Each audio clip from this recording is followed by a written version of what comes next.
Taste the Daily. Tiruvannamalai மாவட்டம் வந்தவாசி அருகே விடியா அரசின் அலட்சியத்தால் 3 கிராமங்கள் மின்சாரம் இல்லாமல் இருளில் மூழ்கியது. வந்தவாசி சுற்றுவட்டார பகுதிகளில் பலத்த காற்றுடன் பெய்த கனமழை காரணமாக மின்கம்பங்கள் சாய்ந்ததால் 15க்கும் மேற்பட்ட கிராமங்களுக்கு மின்சாரம் துண்டிக்கப்பட்டது. இந்த நிலையில் வந்தவாசி அடுத்த கீழ் சீசமங்கலம், குறிப்பேடு, கருடாபுரம் உள்ளிட்ட 3 கிராமங்களில் காலை முதல் இரவு வரை மின்சாரம் வராததால் 3 கிராமங்கள் இருளில் மூழ்கியது. இதுகுறித்து மின்துறை ஊழியர்களுக்கு தகவல் அளித்தும் எந்தவித நடவடிக்கையும் எடுக்கவில்லை என மக்கள் குற்றம் சாட்டியுள்ளனர். நேற்று நைட்லேருந்து பவர் ஆஃப். நீங்கள் பார்க்குறீங்க திருவிழா எப்படி நடக்குதுன்னு தெரியுது இல்லைங்களா? ஃபுல்லாக திருவிழா இருட்டில் தான் இருக்கிறோம். எதுவுமே தெரியல, திருவிழா மாதிரியே நடக்கல. ஃபுல்லாக நைட்டில் இருட்டில் தான் இருக்கிறோம். பவர் கிடையாது. குழந்தைங்க கஷ்டப்படுறாங்க, மக்கள் கஷ்டப்படுறாங்க, எல்லாமே கஷ்டம் தான் பட்டுருக்கு. சேலத்தின் பல்வேறு பகுதிகளில் பெய்த கனமழை காரணமாக சாலைகளில் மழைநீர் தேங்கியுள்ளதால் வாகன ஓட்டிகள் அவதிக்குள்ளாகினர். சேலம் மாநகரில் இரவில் பெய்த கனமழை காரணமாக 5 ரோடு, மத்திய பேருந்து நிலையம் ரோடு, டிஜி பாளையம் உள்ளிட்ட பகுதிகளில் மழைநீர் தேங்கியது. இதனால் வாகன ஓட்டிகள் மிகுந்த சிரமத்திற்குள்ளாகினர். சீலநாயக்கன்பட்டி சக்தி நகர் பகுதியில் சுப்பிரமணி என்பவரின் ஓட்டு வீடு கனமழை காரணமாக இடிந்து விழுந்த நிலையில் வீட்டிலிருந்த 6 பேர் அதிர்ஷ்டவசமாக எந்த பாதிப்பும் இல்லாமல் உயிர் தப்பினர்.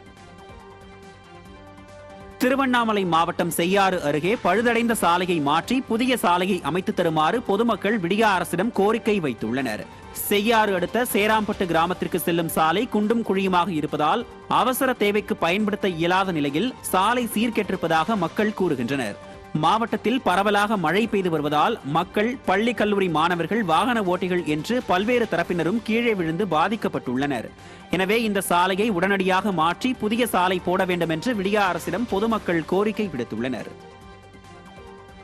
ராமநாதபுரத்தில் பகுதி நேர பணியில் அதிகம் சம்பாதிக்க ஆசைப்பட்டு ஆன்லைனில் பெண் ஒருவர் 16 லட்சம் ரூபாயை இழந்துள்ளார்.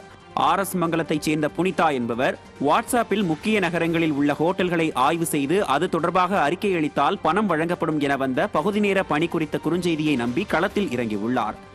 அதன்படி முதல் அறிக்கைக்காக 300 ரூபாய் பெற்றுள்ளார் புனிதா. அதன் பின்னர் டெலிகிராமில் கணக்கு தொடங்கி பணி செய்ய அழைப்பு வந்ததை அடுத்து பல்வேறு வாக்குறுதிகளை நம்பி 6 வெவ்வேறு கணக்குகளுக்கு 16,14,000 ரூபாயை புனிதா அனுப்பியுள்ளார். பின்னர் தான் ஏமாற்றப்பட்டதை அறிந்தவர் ராமநாதபுரம் சைபர் கிரைம் காவல்துறையில் புகார் அளித்ததை தொடர்ந்து விசாரணை நடைபெற்று வருகிறது.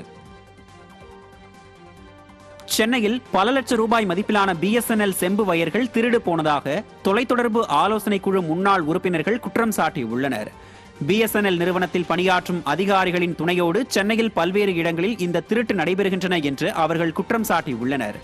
இதுகுறித்து பல்வேறு காவல் நிலையங்களில் BSNL நிறுவனம் சார்பில் புகார் அளித்தும் இதுவரை எந்தவித நடவடிக்கையும் எடுக்கவில்லை என ஆலோசனை குழு முன்னாள் உறுப்பினர்கள் தெரிவித்தனர்.